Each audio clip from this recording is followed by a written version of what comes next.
સુરતના વરાછા વિસ્તારમાં આવેલી એસબીઆઈ બેંકમાં બંદૂકની અણીએ થયેલી 50 લાખની લૂંટના કેસમાં સુરત પોલીસે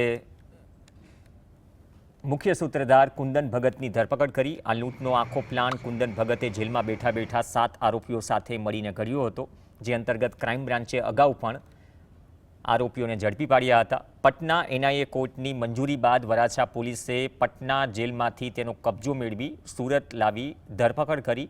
હવે તેની પૂછતાછ દ્વારા ગેંગના अन्य સભ્યો સુધી પહોંચાડવા માટે તપાસ તેજ કરવામાં આવી છે।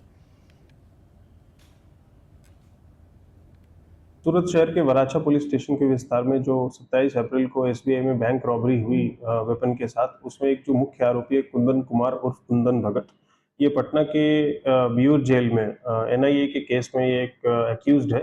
डिटेल्ड इंट्रोगेशन की जरूरत है, इसीलिए इसकी कस्टडी यहाँ पे लाने की जरूरत थी और इस आरोपी को अभी हम सूरत लेके आए हैं। और जो भी इसमें डिटेल्स अलग अलग और कौन कौन से आरोपी हैं और उनका क्या एमओ है, क्या हिस्टोरिकल बैकग्राउंड है, ये हम पता करने की कोशिश कर रहे हैं।